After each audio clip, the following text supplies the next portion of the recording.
The bell above the convenience store door chimed softly as Daniel stepped inside, Lily's small hand wrapped around his. The store smelled of instant coffee and cheap detergent. It was the kind of place where people counted coins twice before handing them over. "Milk and bread, Daddy," Lily reminded him. "I know," Daniel smiled, guiding her toward the refrigerated aisle. Near the counter sat a girl in a wheelchair. At first, Daniel barely noticed her, until the silence shattered. "Hey, what do you think you're doing?" The store manager's voice was sharp enough to cut glass. The girl flinched. She couldn't have been more than 20. Her hair was neatly tied, but her clothes were old, carefully mended. A thin blanket covered her legs, tucked in with almost painful neatness. I paid," she said quietly. The manager yanked a small box of painkillers from behind the counter. "Then explain this." "Found it in your bag." Gasps rippled through the store. A woman near the snacks shook her head in disgust. A man scoffed openly. "Figures," someone whispered. "Always begging. Always stealing." The girl's face drained of color. "Please," she said, voice trembling. "I need them. My spine." "Oh, spare us the sob story," the manager snapped. "Being disabled doesn't give you a free pass." Lily tightened her grip on Daniel's hand. "Daddy." Daniel felt something twist in his chest. He'd heard that tone before. The same one people used on him after his wife died. The same judgment. The same cruelty. He stepped forward. "Did you see her steal it?" Daniel asked calmly. The manager turned, irritated. "Mind your business. She can't even stand," Daniel replied. "How exactly did she sneak anything?" The girl looked up at him, eyes glossy with tears. "I put the money on the counter," she whispered. "It must have fallen." The manager laughed. "Of course it did." Security guards moved in, looming over her wheelchair. One reached for the handles. She panicked. "Don't touch me, please. My back." "That's enough." Daniel placed himself between them and the wheelchair. "I said stop," he repeated, louder now. The store fell quiet. "Sir, step aside," a guard warned. "Not until you check the cameras," Daniel said. "Or the floor." The manager hesitated for half a second, just long enough. Daniel saw it. Fear. Lily spoke up in her small, clear voice. "She doesn't look like a bad person." Something broke in the girl's expression. Tears slid down her cheeks, silent and humiliating. The manager's face hardened. "Call security services. I want her out." As the guards moved again, Daniel clenched his fists. Across the street, unseen by everyone inside, a black luxury car idled. Inside, a man stared at the girl through the glass storefront, his jaw tightening, his eyes dark with rage. "That's my daughter," he said quietly. And inside the store, the battle for her dignity had only just begun.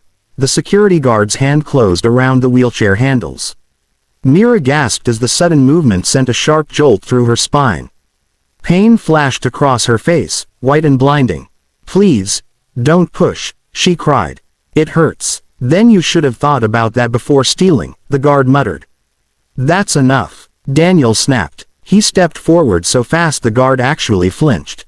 Daniel's voice wasn't loud, but it carried the weight of a man who had already lost too much in life to tolerate cruelty.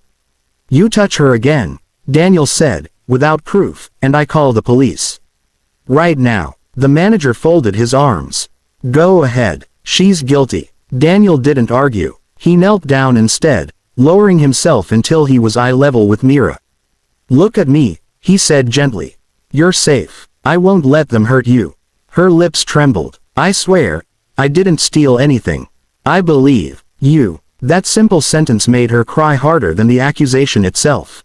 The guards hesitated. The crowd leaned in, hungry for drama. "Search her bag," the manager ordered. "Then we'll end this." Daniel straightened. "With witnesses." Reluctantly, the manager nodded. Myra's hands shook as she unzipped her worn backpack. Inside were neatly folded medical documents, X-ray reports with dates stretching back years, prescription slips stamped and faded. There was no medicine, no stolen item. A small photo slid out and landed on the desk. It showed a younger Mira sitting on a man's shoulders, both of them smiling at the camera. Daniel picked it up carefully and handed it back. "Your father." Mira swallowed. "He used to be around." The manager frowned. "Then where's the box?" Daniel crouched again, scanning the floor. His eyes caught something beneath the counter, 2 crumpled bills, half hidden by a gum display. He reached in and pulled them out. "These?" he asked. The store went silent. The manager's mouth opened, then closed. Daniel placed the money on the counter. "Looks like it fell." "Exactly like she said." A woman from the crowd cleared her throat, embarrassed. Another turned away. The guard slowly released the wheelchair handles. "Well," the manager muttered, "mistakes happen." Myra's face crumpled. "You yelled at me," she whispered. "You called me a thief." Daniel turned, his eyes hard now. "You don't get to erase that with a shrug." The manager scoffed. "What do you want? A parade?" "I want you," Daniel said, voice steady, "to apologize properly." The manager laughed, then stopped when he saw the phones raised around him. His shoulders slumped. "I'm sorry," he said stiffly, "for the misunderstanding." Mira wiped her tears. "Thank you," she whispered, to Daniel, not the manager. Outside, Daniel pushed her wheelchair into the fading afternoon light. The air felt lighter, like the store had been holding its breath. "You didn't have to do that," Mira said.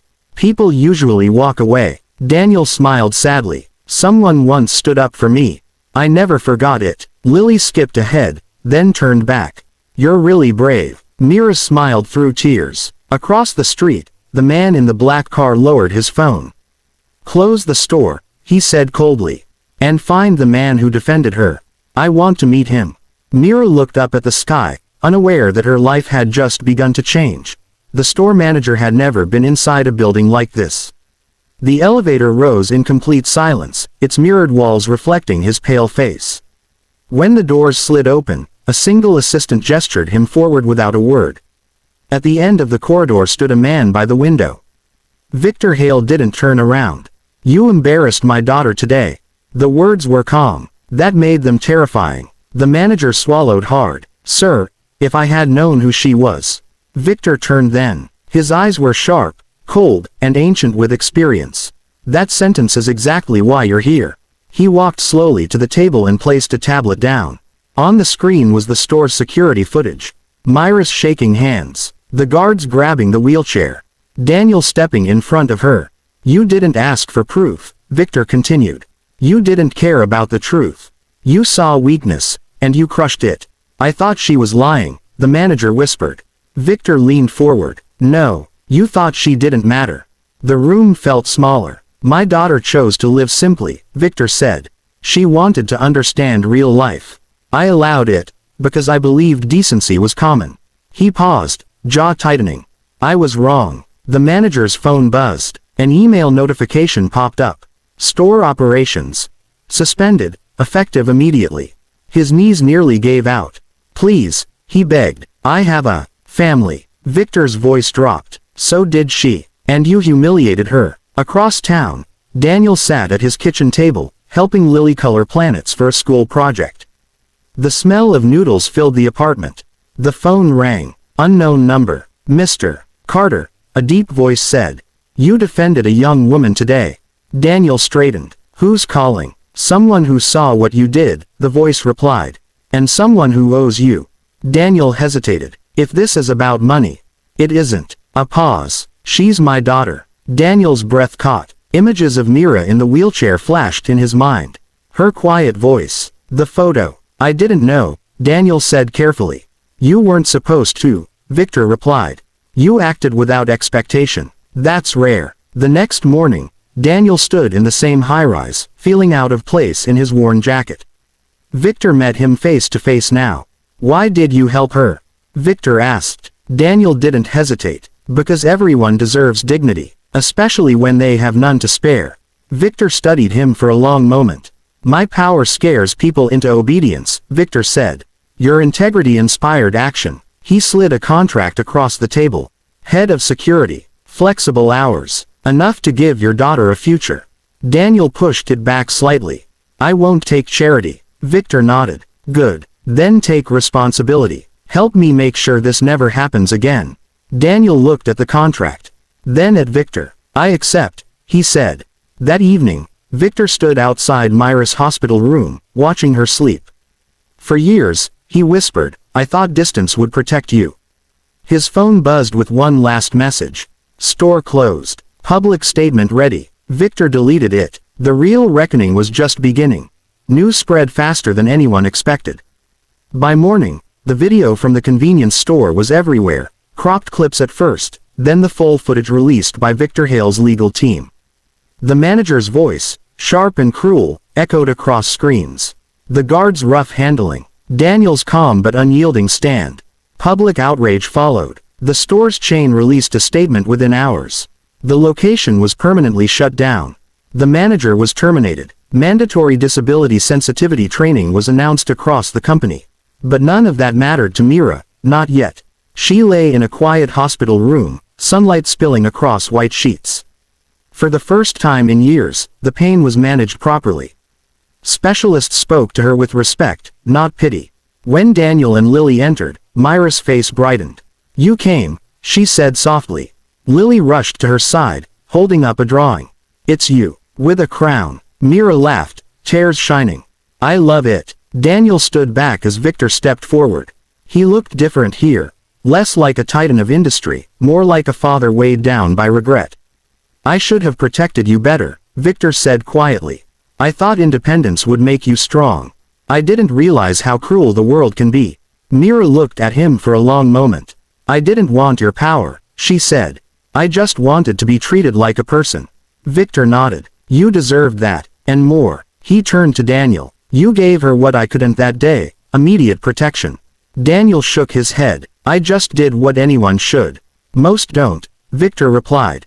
Later that afternoon, reporters gathered outside the hospital. Victor addressed them briefly. "This was not an isolated incident," he said. "It was a failure of empathy. We will fund medical care, mobility access, and legal support for people with disabilities, starting today." Mira watched from the window, stunned. "All because of me." "No," Daniel said gently. "Because of what happened to you." Weeks passed. Mira began intensive treatment. For the first time, doctors spoke realistically about reducing her pain, and possibly regaining limited movement. Daniel started his new role, but nothing about him changed.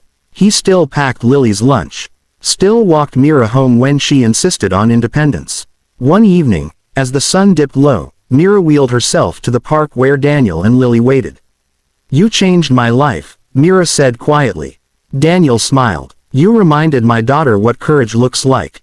Lily hugged Mira tightly. "You're family now." Victor watched them from a distance, understanding something new. Power could close stores, but kindness opened futures. As Mira looked at the sky, she felt something she hadn't in years. Safe, seen, respected, and for the first time, she wasn't defined by what she lacked, but by the dignity she never lost.